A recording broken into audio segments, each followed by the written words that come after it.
Ketika kita terlibat konflik, yang luka itu sebenarnya siapa tuh saudara? Pada akhirnya dua-dua sama-sama kalah. Tidak ada masa depan dari konflik saudara. Istri merasa disakiti suaminya. Suami saya itu pastor. Keterlaluan sekali. Istri merasa puas. Ketika saudara bisa balas menyakiti. Tapi sesungguhnya saudaraku, bukankah dua itu sudah menjadi satu? Suamimu itu separuh dirimu saudara. Ketika saudara menyakiti separuh dirimu, saudara menyakiti dirimu sendiri. Ada begitu banyak masalah yang sesungguhnya kalau saja ada sedikit kerendahan hati untuk memulai saudaraku. Satu permintaan maaf yang tulus saudaraku tanpa disertai pembelaan diri apapun. Berapa banyak dari saudara setuju dengan saya selama kita masih bernafas Pak? Selama kita masih hidup. Masih menjejakkan kaki di tanah. Seberapa banyak dari saudara yang setuju dengan saya tidak ada yang namanya dari kita ini bisa lepas dari yang namanya konflik. Konflik pasti ada. Bahkan kalau saya bisa mengatakan saudaraku sejak dari peradaban awal manusia, jumlah manusia belum banyak, konflik sudah terjadi. Jadi kalau hari-hari ini saudara diizinkan mengalami konflik, jangan heran. Kita lihat ya dari Kejadian pasalnya yang keempat, ayatnya yang kelima sampai ayatnya yang ke-8. Buka saudaraku.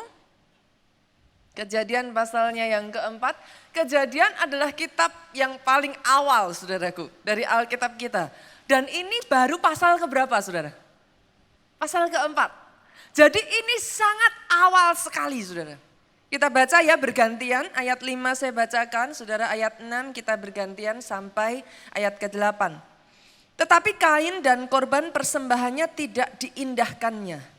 Lalu hati Kain menjadi sangat panas dan mukanya muram. 6 dengan suara keras. Firman Tuhan kepada Kain, mengapa hatimu panas dan mukamu muram? Apakah mukamu tidak akan berseri jika engkau berbuat baik? Tapi jika engkau tidak berbuat baik, dosa sudah mengintip di depan pintu. Ia sangat menggoda engkau. Tetapi engkau harus berkuasa. Atasnya 8 bersama-sama. Kata Kain kepada Habel adiknya, marilah kita pergi ke padang. Ketika mereka ada di padang, tiba-tiba Kain memukul Habel adiknya itu lalu membunuh dia. Ini masih awal peradaban saudaraku. Manusia jumlahnya masih bisa dihitung dengan tangan, dengan jari saudara. Tetapi sekalipun jumlahnya hanya sedikit tidak pernah yang namanya kita bisa terelak konflik Bu. Konflik tetap terjadi. Bahkan dari sejarah Alkitab saudara baca ini adalah murder case pertama saudaraku. Kasus pembunuhan pertama yang terjadi di dalam Alkitab. Kalau saudara bertanya kepada saya, Pastor, apa salahnya Habel? He did nothing. Dia bahkan tidak melakukan apa-apa saudaraku. Yang dilakukan Habel hanya apa saudara? Persembahannya itu diterima Tuhan.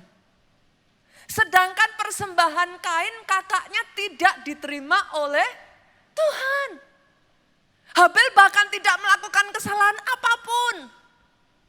Bolehkah saya mengatakan kepada saudara, yang namanya konflik bisa terjadi kapanpun, dimanapun, kepada siapapun. Baik saudara mau atau saudara tidak mau, konflik bisa terjadi saudaraku. Tapi izinkan saya mengatakan kepada saudara pagi hari ini, dengar baik saudaraku. Sangat penting bagi kita untuk mengerti bahwa yang namanya konflik tidak bisa dihindari. Sebagian dari saudara mungkin bertanya, Pastor, kenapa kok bisa begitu? Kenapa konflik tidak bisa dihindari? Sederhana saudaraku, jawaban saya simple. Kita ini manusia yang tidak sempurna, Pak. Berinteraksi dengan sesama manusia lain yang sama-sama tidak sempurna. Belum lagi ditambah, sebenarnya dari saudara yang setuju dengan saya, tidak ada satu manusia pun di bumi ini yang sama persis. Satu jemaat, satu masalah. 1000 jemaat, 1000 masalah, saudaraku. Kita ini semua punya beda selera, beda kemauan, beda latar belakang, beda cara pikir. Kalau disatukan, seru, saudaraku.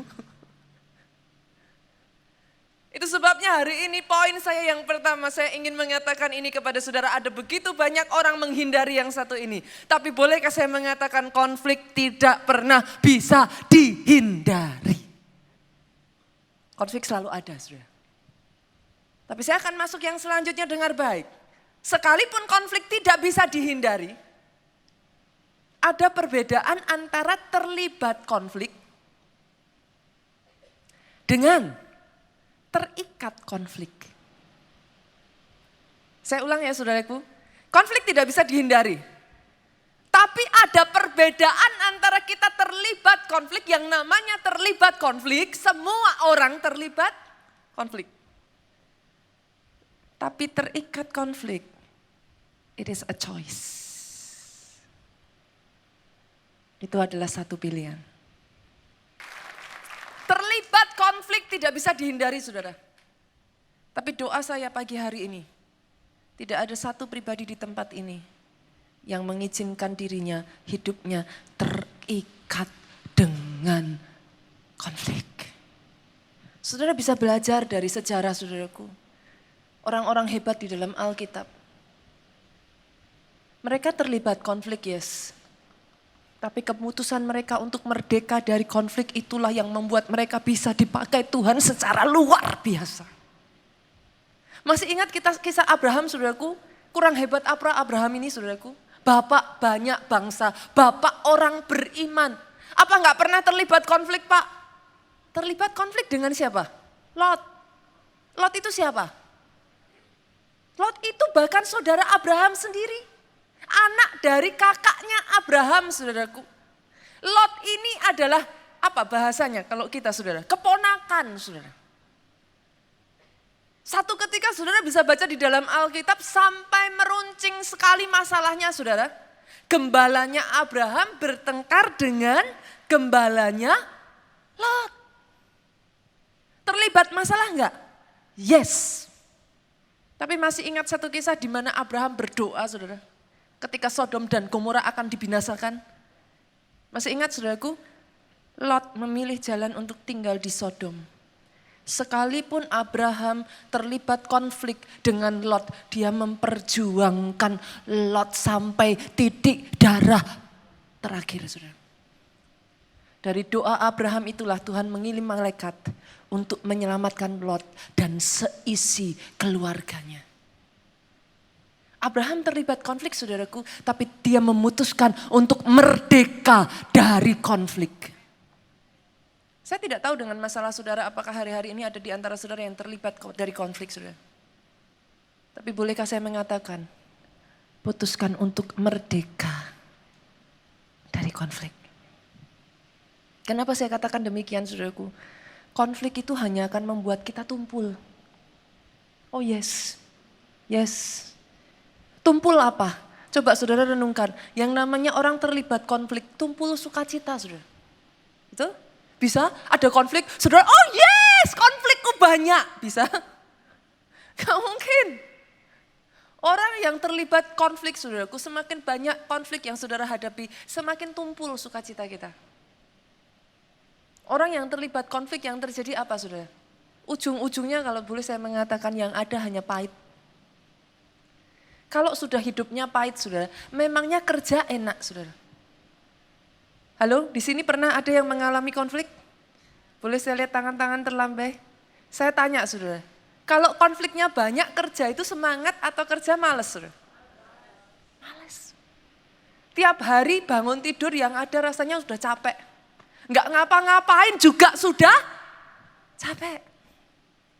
Itu sebabnya izinkan saya pagi hari ini mengatakan merdeka dari konflik. Apa sih untungnya kita ini merdeka dari konflik? Saya akan mengajak saudara masuk poin saya yang kedua. Kita buka ayatnya saudaraku. Apa keuntungannya kita merdeka dari konflik? Yang pertama saudara bisa catat, kerohanian kita akan bertumbuh dengan cepat. 1 Tesalonika 5 ayat 13 bagian B saya bacakan. Hiduplah selalu dalam damai seorang dengan yang lain. Kita beralih lagi saudaraku 1 Petrus 2. Ayatnya yang pertama sampai ayatnya yang kedua. Boleh kita baca bersama hanya 2 ayat? 2, 3. Karena itu buanglah segala kejahatan, segala tipu muslihat dan segala macam kemunafikan, kedengkian dan fitnah. Dan jadilah sama seperti bayi yang baru lahir, yang selalu ingin akan air susu yang murni dan yang rohani, supaya olehnya kamu bertumbuh dan beroleh keselamatan. Rasul Paulus itu kalau pergi kemana-mana saudaraku, dia selalu membawa satu pesan ini. Berusahalah hidup damai dengan semua orang. Menurut saudara kenapa? Sederhana saudara, tidak ada perpecahan di dalam gereja yang bisa membuat jemaat bertumbuh. Saudara. Yang mengerti katakan amin. Perpecahan tidak pernah mendatangkan pertumbuhan saudaraku. Yang namanya perselisihan, yang namanya konflik saudara. Itu hanya membawa kebencian, sakit hati, marah. Dan semua atmosfer itu percayalah saudaraku. Saya harus mengatakan kepada saudara. Itu mendatangkan satu atmosfer yang sangat tidak menyenangkan di dalam gereja. Yang membuat gereja tidak bisa bertumbuh, gereja stagnan saudara. Di mana ada perpecahan selalu gereja itu pasti stagnan. Tidak bisa gereja bertumbuh. Itu sebabnya Rasul Paulus sengaja mengingatkan, berusahalah hidup damai. Kenapa saudaraku? Bolehkah saya katakan ini para pelayan Tuhan? Di mana ada persatuan, kesanalah berkat akan dicurahkan. Doa saya ibadah jam 8 pagi ini para pelayan Tuhannya rukun sehati bersatu. Karena di mana ada persatuan berkat dicurahkan.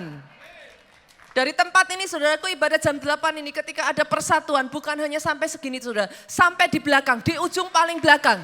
Penuh di dalam nama Yesus. Karena ada persatuan saudaraku. Di mana ada perpecahan. Yang ada hanya kerugian saudara. Yang ada hanya kerugian. Yang kedua saudaraku. Yang kedua apa berkat dari merdeka dari konflik ini? Yang kedua. Menikmati masa depan yang baik. Kita akan punya masa depan yang baik. 1 Petrus 3 ayatnya yang ke-10. Saya bacakan ya saudaraku. Sampai ayatnya yang ke-11. Siapa yang mau mencintai hidup dan mau melihat hari-hari baik, ia harus menjaga lidahnya terhadap yang jahat dan bibirnya terhadap ucapan-ucapan yang menipu. 11, ia harus menjauhi yang jahat dan melakukan yang baik. Ia harus mencari perdamaian dan berusaha mendapatkannya. Berusaha mendapatkannya. Kenapa saudaraku? Suami istri yang konflik terus. Pak, gak ada masa depan di sana. Orang tua anak yang konflik terus, bertengkar terus, gak ada masa depan di sana. Perusahaan yang isinya departemen satu dengan yang lainnya, konflik sana, konflik sini, tidak ada masa depan. Pelayanan saudaraku, yang isinya konflik terus. Sudah Senin sampai Jumat masalah, Hari Minggu datang ibadah, masih masalah lagi. Saya tanya, para pelayan Tuhan, kalau seperti itu, semangat rajin melayani atau males melayani? Males, saudara. Konflik tidak membawa masa depan. Satu kali, saudaraku, ada peternak domba jengkel sama tetangganya, saudara. Kenapa dia jengkel? Dia punya domba-domba banyak, saudaraku. Kebetulan nih si tetangga punya anjing, saudara. Anjingnya ini ras percampuran sehingga mirip seperti serigala, saudara. Nah, si tetangga samping merasa jengkel dengan tetangga yang punya ternak domba yang banyak. Sedang dia nggak punya. Akhirnya dia sengaja, saudara, dia lepaskan aja anjingnya, saudaraku. Setiap kali anjing ini dilepaskan, saudara, malam hari, karena dia punya keturunan serigala, saudaraku. Anjing ini akan mengendap-endap, saudara. Dia akan masuk ke kandang dari domba-domba itu, saudaraku. Dan dia senang sekali. Setiap malam ada saja domba yang kalau nggak terluka, mati, saudara. Kira-kira kalau saudara jadi peternak dombanya ini jengkel atau jengkel, saudara? Jengkel, saudara. Dia marah, saudara. Ini tetangga gak tahu nih. Kurang ajar nih tetangga. Kira-kira kalau saudara jadi peternak dombanya, apa yang akan saudara lakukan? Halo? Tembak aja anjingnya gitu, saudaraku. Atau apa yang akan saudara lakukan? Apa, saudara? Dipasang pagar pembatas, saudaraku. Wah, jengkel-jengkel marah, saudara. Diburu anjingnya, gitu, saudara. Kira-kira apa yang menurut saudara dilakukan si peternak ini, saudara? Ternyata, saudaraku, ada dari ibu yang tahu nih. Ternyata ini peternak yang bijaksana, saudara. Alih-alih dia marah, dia tembak nih serigala, dia capek-capek malam hari harus mengendap-endap cari serigala ditembak. Alih-alih dia kitari semua halamannya dengan pagar besi, pagar mungkin berduri, saudaraku. Ini peternak domba bijaksana. Satu kali dia datang ke tetangganya, saudaraku, dia katakan, aduh tetanggaku yang baik hati. Katanya, saudaraku. Wah, terima kasih. Selama ini kita sudah bertetangga, hubungan kita baik. Izinkan aku mengucapkan terima kasihku, mengungkapkan rasa sukacitaku. Dia berikan, saudaraku, 2-3 ekor domba kepada tetangganya. Sejak saat itu, saudara, karena si tetangga sudah punya 2-3 ekor domba, dia mikir, nanti kalau serigalanya aku lepas, matilah dombaku. Dari situ, saudaraku, sejak hari itu dia ikat serigalanya. Dia pastikan di malam hari serigala ini tidak bisa berkeliaran. Saudara. Suami istri di sini, halo? Halo? Berapa banyak kalau kita mau jujur, saudaraku? Ketika kita terlibat konflik, yang luka itu sebenarnya siapa tuh, saudara? Kalau saudara mendiamkan pasangan, menurut saudara, yang paling jengkel itu siapa? Ya diri kita sendiri, saudara. Kalau kita mau jujur, saudara. Kalau kita mau jujur, pada akhirnya bukan hanya kita yang menang atau sana yang menang, tapi pada akhirnya dua-dua sama-sama kalah. Tidak ada masa depan dari konflik, saudara. Ketika saudara saling menyakiti hanya berakhir dari kita membunuh satu dengan yang lain. Semakin saudara keluarkan kata-kata yang menyakiti, saudara disakiti, orang lain juga disakiti. Tapi tahukah saudara berapa banyak dari kita ibu-ibu kalau mau jujur, ketika kita mengeluarkan kata-kata yang menyakiti suami kita, kita sebenarnya yang paling disakiti. Itu sebabnya hari ini saya mengajak saudaraku. Saya akan membagikan 3 hal saudara. Bagaimana kunci kita merdeka dari konflik ini. Siap ya saudara ya? Siap saudaraku? Karena belum tentu semua kuncinya enak loh. Merdekanya enak. Kunci untuk merdekanya belum tentu kita suka untuk melaluinya. Yang pertama saudaraku. Yang pertama, dibutuhkan yang namanya kerendahan hati. Halo, kerendahan hati ini Bu, gerbang menuju kebebasan.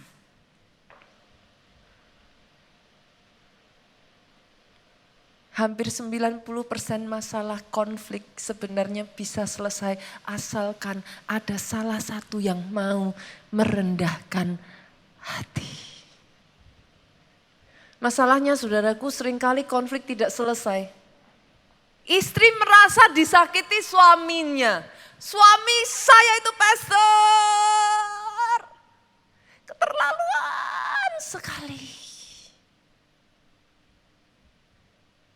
Istri merasa puas ketika saudara bisa balas menyakiti. Tapi sesungguhnya saudaraku, bukankah 2 itu sudah menjadi 1? Suamimu itu separuh dirimu, saudara. Betul? Ketika saudara menyakiti separuh dirimu, saudara menyakiti dirimu sendiri. Ada begitu banyak masalah yang sesungguhnya kalau saja ada sedikit kerendahan hati untuk memulai saudaraku. Tidak akan berakhir dengan kehancuran. Tapi hari ini saudaraku, bolehkah saya mengatakan ini saudara? Bolehkah saya minta satu hal ini hari ini? Izinkan Roh Kudus bekerja di tengah-tengah kita. Di antara saudara, saya tahu ada saudara di tempat ini saudaraku. Hidupmu masih terikat dengan konflik. Saudara datang di tempat ini dengan capek. Saudara datang dengan beban berat. Kenapa? Konflik upon konflik upon konflik upon konflik tidak pernah berhenti-hentinya. Kau capek, kau lelah. Tapi Alkitab mengatakan apa saudaraku? Belajarlah dari aku, kata Yesus. Sebab aku ini lemah lembut dan rendah hati. Kalau Bapak kita yang di surga, teladan kita pun belajar merendahkan hatinya. Bolehkah saya berkata, lebih lagi kita anak-anaknya. Kita lihat Amsal 29 ayat 23, apa kata firman Tuhan? Keangkuhan merendahkan orang. Jadi jangan salah. Kalau saudara merasa saudara orang lain yang bermasalah, sesungguhnya kita harus introspeksi diri, saudara. Keangkuhan justru merendahkan kita. Tetapi orang rendah hati menerima pujian di hadapan Tuhan. Oh yes. Saudara boleh kelihatannya kalah. Tapi di hadapan Tuhan engkau menang, Bu. Engkau menang. Ada upah yang besar menanti orang yang rendah hati. Tapi yang kedua saudaraku, poin saya yang kedua, gak cukup cuman rendah hati saja saudara. Gak cukup cuman rendah hati saja. Yang kedua harus ada inisiatif untuk membangun komunikasi. Saudara rendah hati doang, tapi setelah itu saudara, aku rendah hati. Coba dilihat, siapa duluan yang mau ngomong. Rendah hati doang, saudara gak ngomong. Gak ada memulai percakapan, sampai kapan, sampai dunia kiamat juga gak selesai Bu. Yang mengerti katakan amin. Dibutuhkan salah satu pihak inisiatif. Satu ketika ada satu kejadian yang lucu saudaraku. Menimpa dari satu pasangan presiden Amerika yang sangat terkenal saudara. Ada yang pernah mendengar nama Abraham Lincoln? Kita semua pasti pernah mendengar ya saudaraku, patungnya terpampang besar. satu ketika Abraham Lincoln ini bertengkar dengan istrinya, saudara. Pertengkaran begitu sengit, seperti biasa yang namanya suami istri. Di sini siapa yang suami istri pernah ngalami seperti Abraham Lincoln ini? Saya juga pernah, saudara. Kita bertahan lama-lamaan siapa yang sampai akhirnya, paling akhir bicara yang menang. Saya pikir kadang suami istri itu lucu, saudaraku. Bukan cuma anak-anak. Anak saya berdua, Jessica, Gaby itu saudara. Kalau saya jengkel sepanjang perjalanan, panjang, gak bisa diem saudaraku. Tanya terus, are we there yet? Katanya. Kita sudah sampai belum? Berapa lama lagi? Berapa jam lagi? Kalau saya jengkel saudara, saya kasih pertandingan. Siapa yang berhasil diam sampai akhir, dia yang menang gitu saudaraku. Dasar anak-anak masih bisa ditipu saudaraku. Nah ternyata suami istri ini juga sama saudara. Bertengkarlah mereka memutuskan. Enak aja, aku tidak akan berbicara. Lihat aja siapa nanti yang paling akhir. Nah masalahnya saudaraku, si Abraham Lincoln ini sekalipun bertengkar dengan istrinya, dia kan tetap harus kerja. Besoknya dia itu ada tugas kenegaraan yang sangat penting. Dan dia butuh istrinya membangunkan dia jam 6 pagi. Biasanya yang bangun pagi duluan istrinya. Nah karena dia jengkel saudara, dia nggak mau minta tolong sama istrinya. Dia nggak mau ngomong, sayang tolong ya besok Pak bangunkan saya jam 6. Karena dia gengsinya tinggi saudara, dia tulis di secari kertas. Jangan lupa ya, besok bangunkan aku pagi-pagi jam 6. Dia taruh persis di samping tempat tidur istrinya. Dia tahu istrinya akan bangun pagi, ambil kacamata di meja samping tempat tidurnya. Dia taruhlah kertas itu. Saudaraku, tiba-tiba dia kaget saudara. Dia bangun, dia lihat jam 11. Tugas kenegaraan penting saudara. Dia mau marah, dia lihat di samping mejanya saudaraku. Di samping ranjangnya, di mejanya ada tulisan, bangun, sudah jam 6 gitu saudara. Dia mau marah, dia gak bisa marah saudaraku. Coba saudara perhatikan, konflik hanya menyebabkan kerugian. Yang mengerti katakan amin. Yang mengerti aminnya boleh lebih keras lagi. Tepuk tangannya yang paling meriah buat Yesus Tuhan kita. Jadi masalah tambah parah saudara. Adalah ketika kita memulai komunikasi ngomong. Kita ini bukan mau merendahkan hati. Gerbangnya tadi apa? Rendah hati dulu ya saudara. Masalahnya ketika kita komunikasi, kita kepingin buktiin siapa yang benar, siapa yang salah. Mau sampai selamanya jujur. Kita selalu benar, dia selalu salah. Yang mengerti katakan amin. Apa pernah ada saudara dalam konflik, saudara berpikir, oh kayaknya aku yang salah ya. Dari dulu setahu saya saudaraku, saya yang benar, dia yang salah. Sejak kapan dia benar? Bila perlu dia benar juga kita salahkan dia saudaraku. Benar? Loh benar, orang itu kalau sudah bertengkar sampai di titik tertentu, saudara nggak peduli masalahnya apa, saudara peduli menang kalah saudara. Gitu? Mau saudara tahu dia ngomong benar, saudara debat saja. Yang penting saudara menang, kenapa? Harga diri. Si istri harga diri tinggi, si suami gengsi tinggi. Ketemulah dua-duanya saudaraku, kapan selesainya?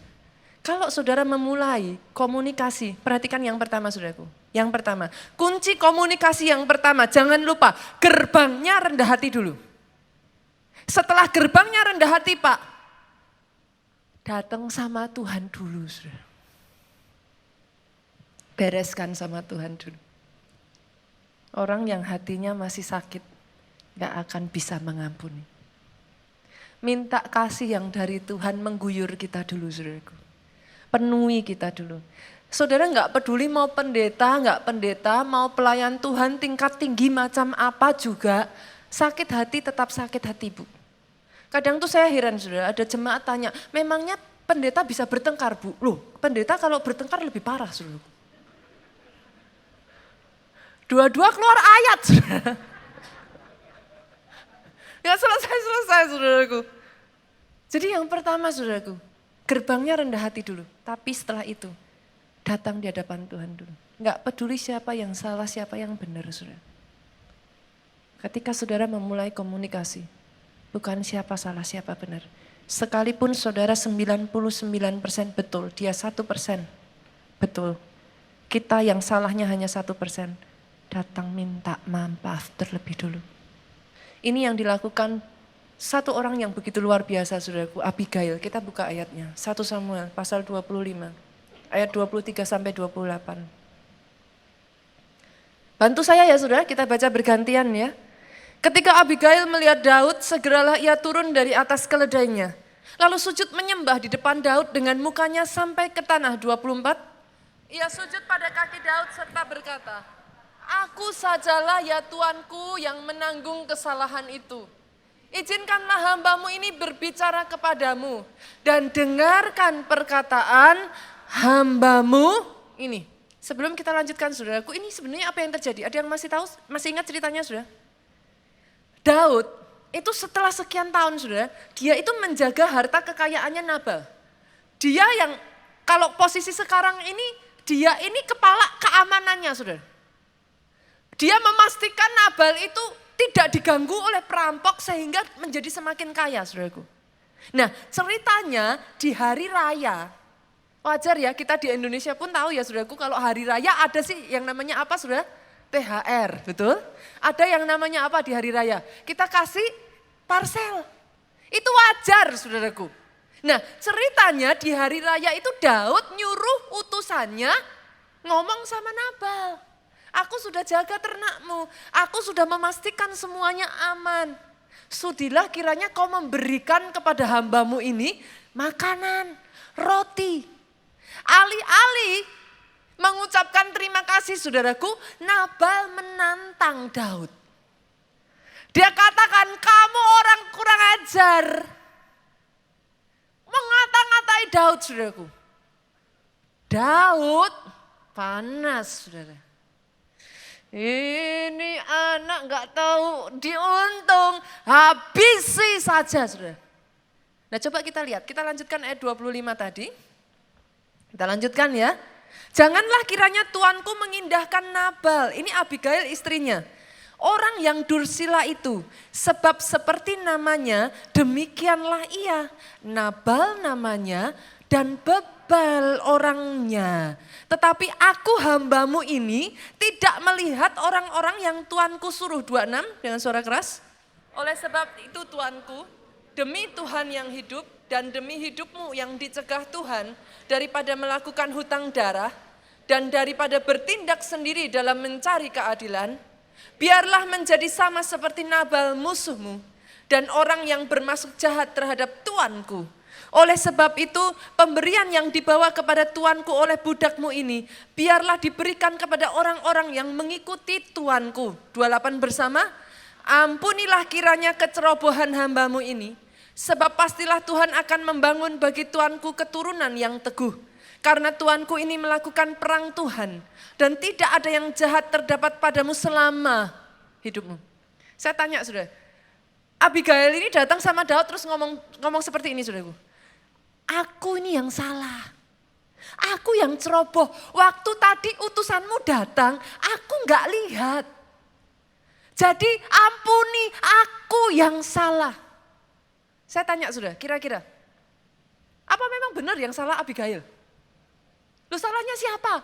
Abigail gak lihat utusan Daud datang, itu salahnya siapa? Halo? Abigail bisa jadi sedang ada di dapur memasak saudaraku. Karena bukan itu tugasnya dia. Tapi sekalipun 99,99% itu kesalahan Nabal. Coba kita belajar dari Abigail, apa kata dia? Biar aku yang salah Tuanku.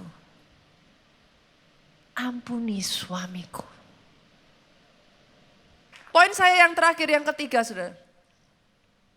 Tidak cukup komunikasi saja saudaraku. Tapi punya komitmen untuk terus kuat mengatasi konflik. Komitmen yang terus menerus untuk mengatasi konflik, saudaraku. Masalah banyak orang, saudara. Boleh saya undang pemain musik maju ke depan? Seringkali, saudaraku, kita berpikir, kita enggan, saudara. Kita reluctant. Kita takut menyelesaikan konflik. Kita takut kalau kita terlebih dulu minta maaf, sudah kita merendahkan hati, kita minta maaf, masih juga yang bersangkutan justru malah menghina kita, saudara. Akhirnya, saudara, ada begitu banyak orang menunda-nunda menyelesaikan masalah. Dengan berpikir, waktu akan menyelesaikan masalah. Bolehkah senggol kiri kanan, Pak, Bu, waktu tidak pernah bisa menyelesaikan masalah? Yang mengerti katakan amin. Masalah tidak selesai karena waktu, saudaraku. No. Harus ada komitmen dari kita untuk menyelesaikan masalah. Harus dimulai dari saya. Bukan dia, bukan kamu, bukan kalian, bukan mereka, tapi saya. Ketika saudara belajar untuk melangkah, satu langkah saudara ambil, dia akan ada di belakang saudara, menyertai saudara. 1000 langkah justru dia akan mencurahkan berkatnya atas hidup saudara. Butuh ada komitmen, saudaraku. Ada kemauan yang keras untuk menyelesaikan masalah. Kenapa, saudaraku? Satu ayat terakhir, saudara, saya akan bacakan. 2 Samuel 2:26 sampai 28.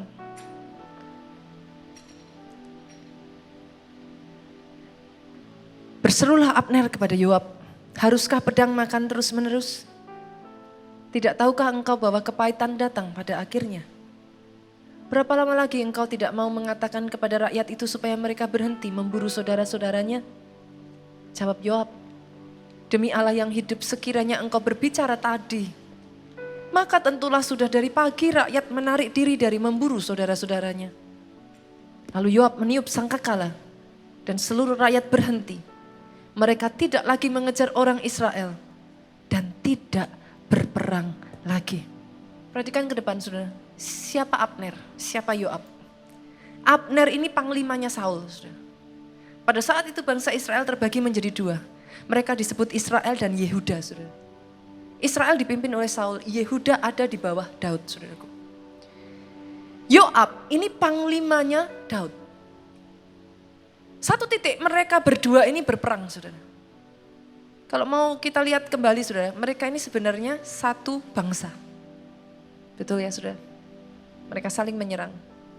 Hari itu, saudaraku, 24 pahlawan-pahlawan besar, bahkan termasuk di dalamnya adik Yoab sendiri.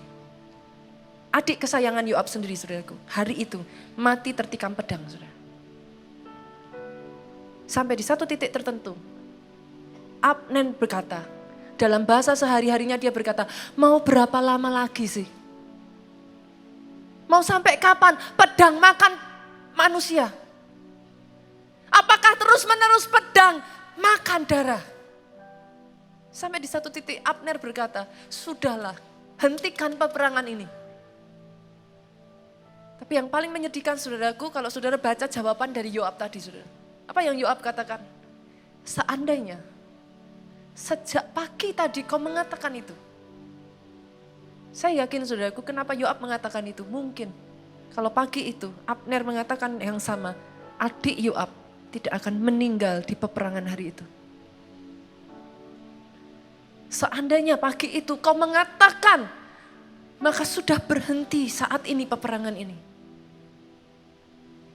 Kadang, saudaraku, dibutuhkan satu kata dari kita.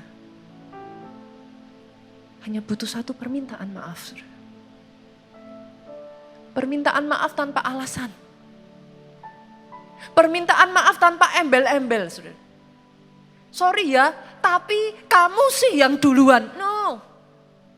Sorry ya, tapi kalau dipikir-pikir kan bukan salah saya juga. No. Satu permintaan maaf yang tulus, saudaraku, tanpa disertai pembelaan diri apapun. Hari itu, bangsa Israel berhenti berperang. Pagi hari ini saudaraku, bolehkah saya meminta setiap jemaat keluarga Allah di tempat ini, jangan mau terikat konflik.